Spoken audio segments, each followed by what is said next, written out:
The geological history of Earth, climate, catastrophes, and the sixth mass extinction. Earth's long and dramatic history is written in its rocks, etched with the scars of climate upheavals, surges of radiation, and sweeping changes in atmospheric composition. These forces have acted as both executioners and catalysts, dooming some species to extinction while sparking the evolution of others. Over the past 500 million years, 5 major extinction events have shaken the biosphere to its core, each wiping out up to 90% of life at the time. Now, according to many scientists and mounting statistics, we are in the midst of a sixth mass extinction, one that is progressing faster than any in Earth's known history. So what exactly is happening to our planet? Why is Earth's biosphere unraveling so quickly? To answer that, we need to look deep into Earth's past. The forces behind climate change. Earth's climate, like that of any celestial body, is shaped by a complex interplay of internal and external factors.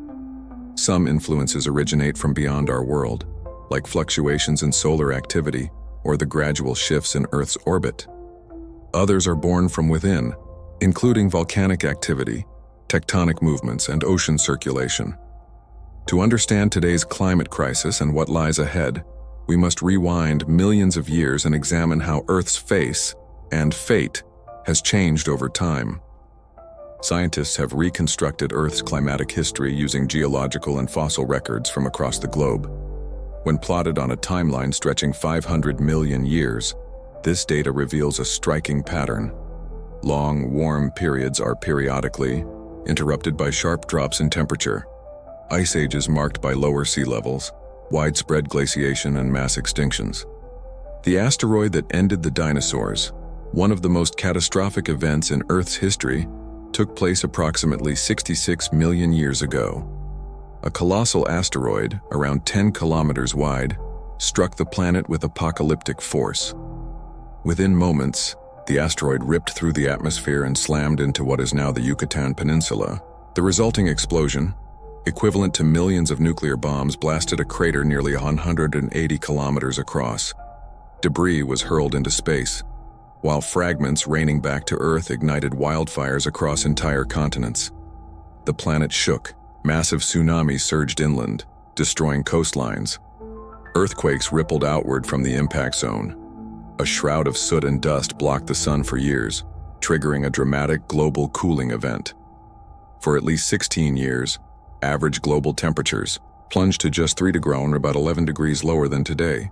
This prolonged impact winter collapsed food chains, caused widespread famine, and decimated plant and animal life. Almost every species over 25 kilograms in weight vanished, including the non-avian dinosaurs and giant marine reptiles. Those who didn't die immediately succumbed to the aftermath. A new beginning. The Cenozoic Era. Out of this planetary cataclysm emerged a new era, the Cenozoic. The next 10 million years, known as the Paleocene epoch, were a time of recovery and transformation. Volcanic ash gradually cleared from the skies.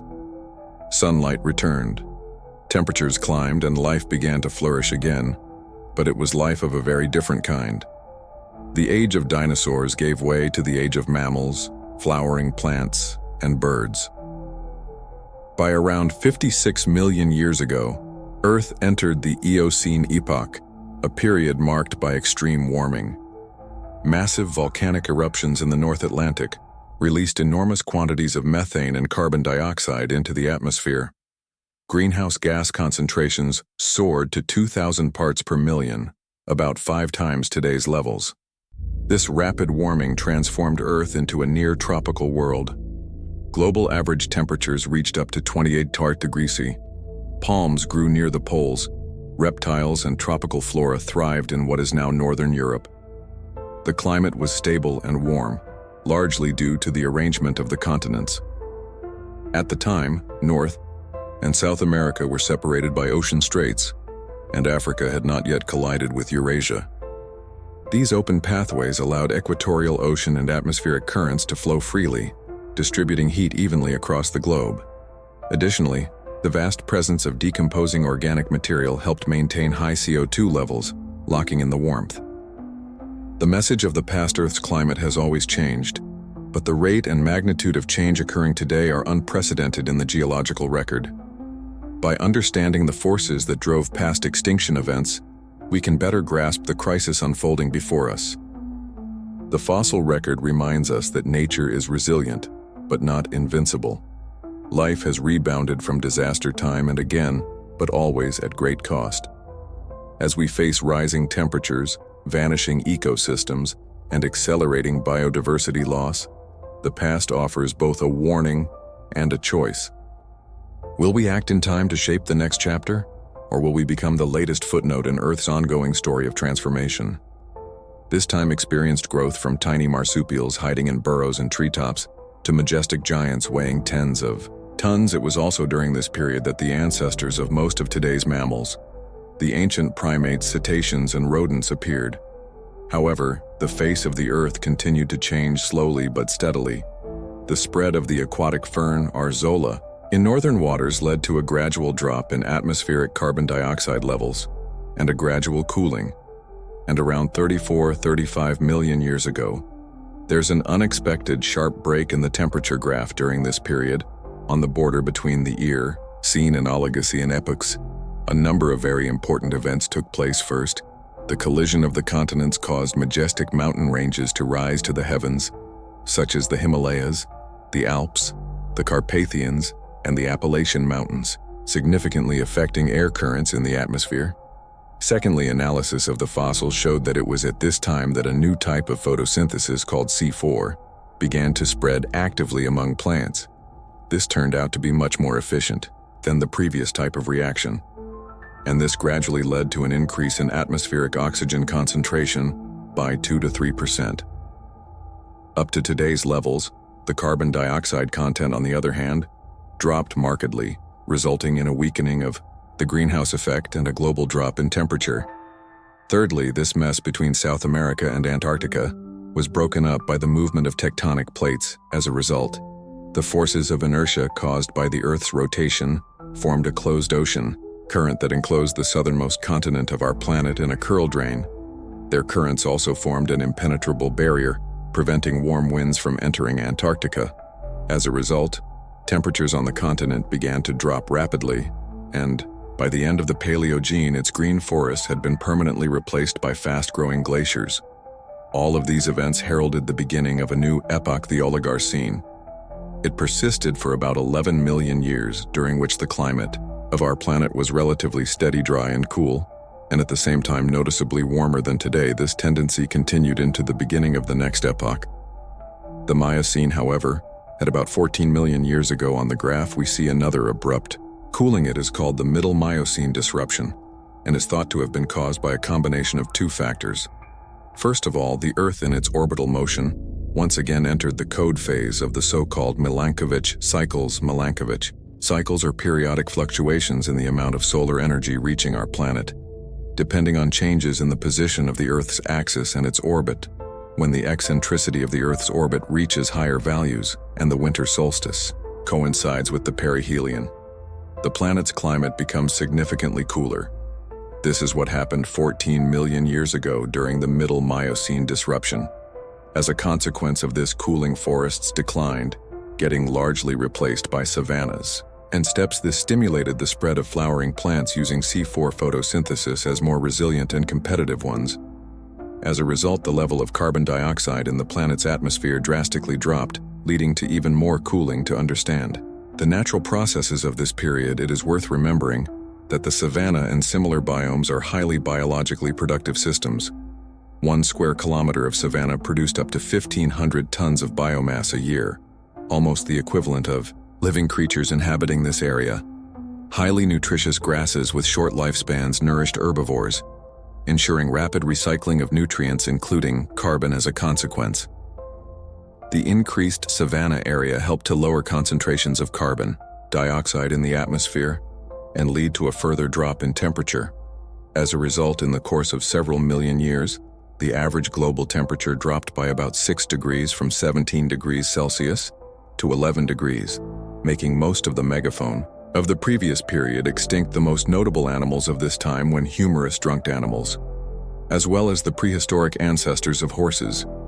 The hipparians, The largest carnivores were Amphiscyonidae and Hyenodons, which weighed up to half a ton following the graph. It is easy to see that starting with the middle Miocene disruption, the Earth cooled down smoothly and inexorably.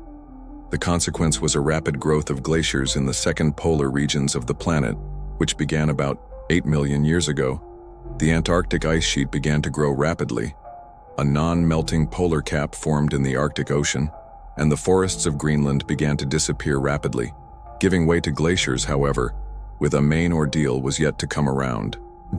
6 million years ago, the temperature drop noticeably accelerated at about this time the movement of the continents, and a drop in the global sea level led to the formation of the Isthmus of Panama, which firmly sealed off the strait between North and South America. As a result, the warm equatorial waters of the Pacific could no longer mix with the Atlantic currents, and the Atlantic temperatures gradually began to fall. In addition, the Rocky Mountains, having grown considerably by this time, presented an obstruction to warmer air currents, further disrupting the circulation of heat around the planet.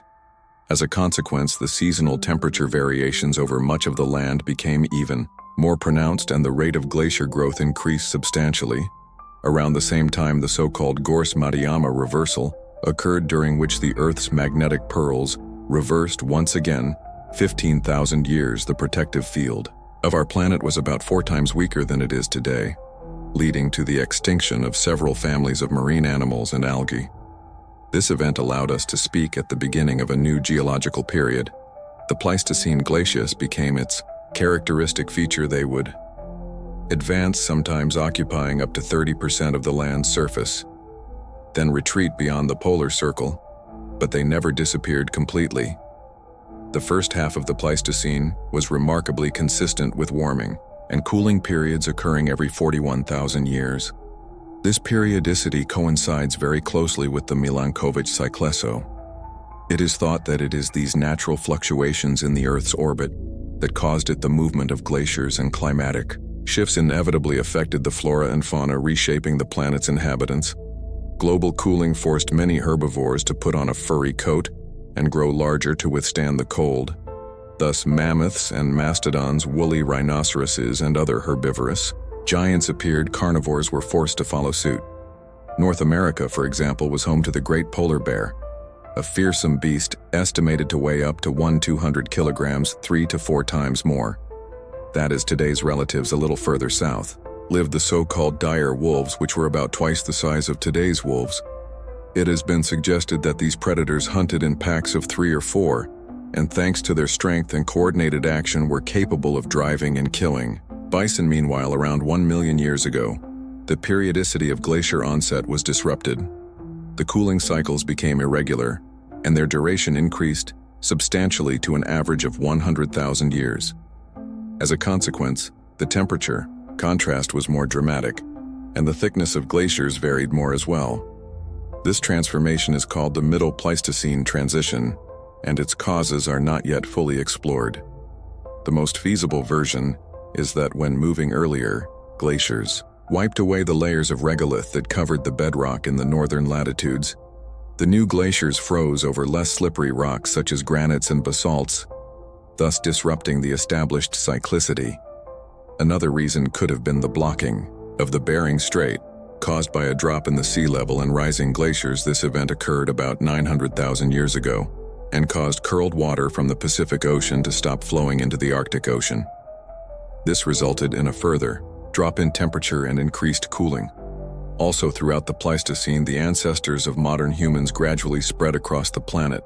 Researchers have documented traces of several global migrations, and many smaller ones, as nomadic gatherers and hunters. These ancient tribes explored new lands, competing into breeding and dividing, giving rise to dozens of different forms. Some left behind only bones and abandoned sites. Others were much more fortunate. They were to become the ancestors of all modern humans. The late Pleistocene, also known as Upper Pleistocene, began 129,000 years ago and continued for 117,000 years. It was a time of maximum cooling and the largest glaciers in a fierce struggle for survival. The Cro-Magnon ancestors of modern humans wiped out or assimilated all other human communities in an effort to escape the dangers ancient tribes spread. Beyond Eurasia and Africa, thanks to a land passage in what is now the Bering Strait, they entered North America in several stages, thus becoming the ancestors of numerous Indian tribes around the same time. A few thousand kilometers further south, a drop in sea level opened a way to Australia. And so around 50,000 years ago, humans arrived in this isolated world, too lacking systematic knowledge of the environment. A prehistoric man was unable to comprehend the long-term consequences of his actions and treated nature in a highly exploitative manner. Australia appeared as a green paradise full of easy prey unused to humans. The slow and not very smart giant marsupials such as diprotodons and polycastes proved unable to stand up to the new predator, which was smart and came in big numbers just 10,000 years later. Most of Australia's animals larger than 45 kilograms were exterminated to hunt them.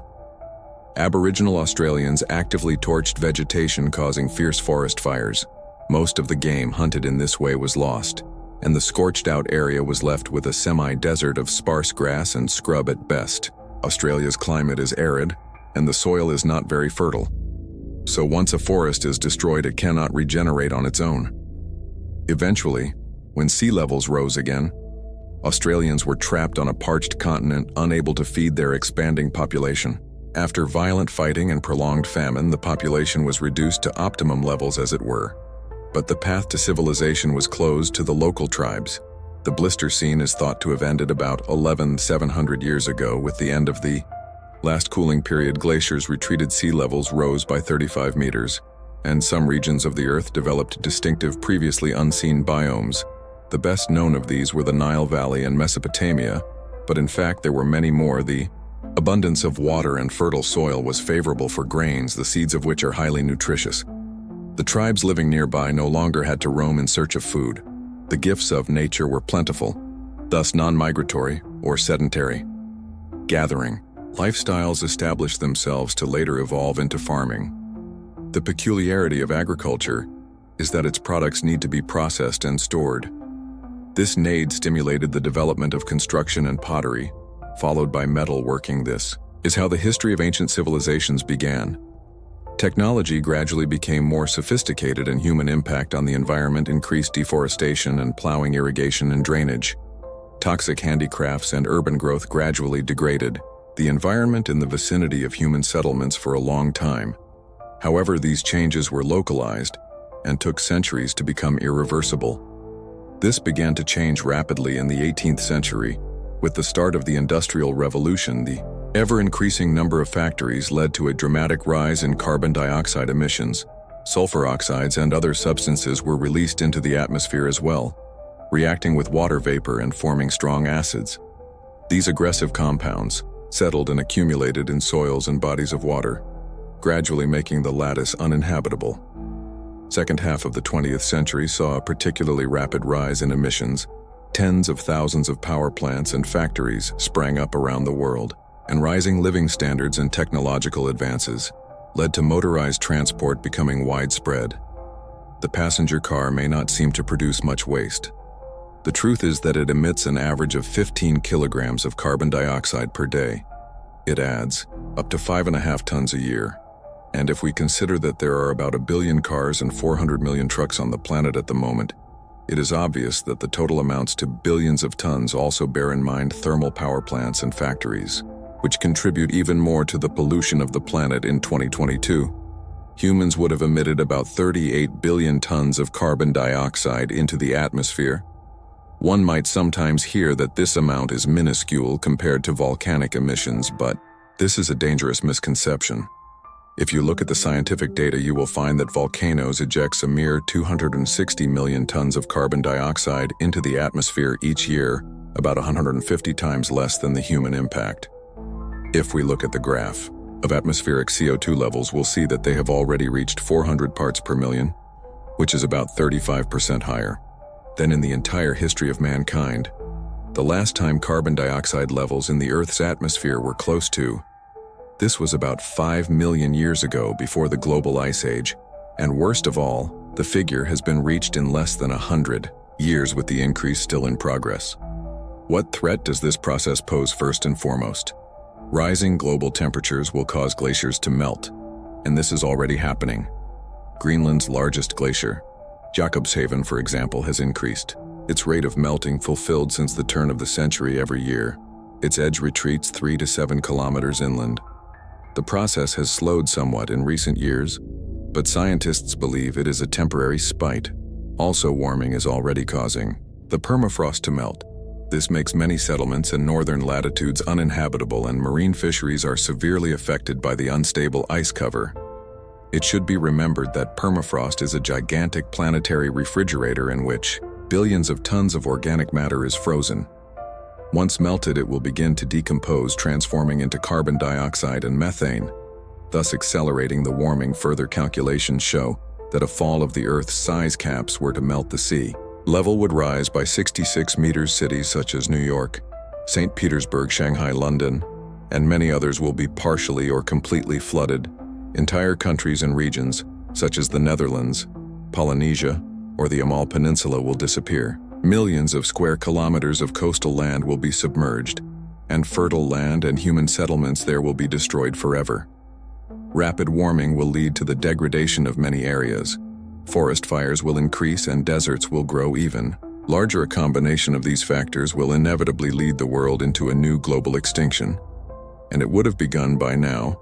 Over the last 500 years, around 1,000 species of large animals have disappeared from the face of the earth. More than 35,000 species of vertebrates, insects, and land plants, and are threatened with extinction, including 40% of all amphibians and 25% of mammal species. These include ones important to humans, plants such as bananas, and species such as honeybees. Their demise could change our world forever, and not for the better at all. The modern humans imagine themselves to be wise and civilized, yet at times behave even more recklessly than prehistoric humans. Unreasonable ambition and the pursuit of profit of power have repeatedly led to environmental disasters, showing that the modern man is not far removed from the prehistoric Australian Aborigines, who destroyed the flourishing land they had inherited with their own hands. If we do not learn to take care of our planet, we'll end ignominiously within it, and we will only dream about distant stars. Dear friends, the climate change issue inevitably affects each and every one of us. That is why feel free to express your opinion in the comments below. It has taken 2 long months of energy-consuming efforts to make this video, and we hope you enjoyed it. If you feel strongly about the issues raised, share it with your friends and like it if you feel it was worth watching. Thanks to your support, more people will find out about it, and perhaps it will make the world a tiny bit better. Let's keep in touch, foreign.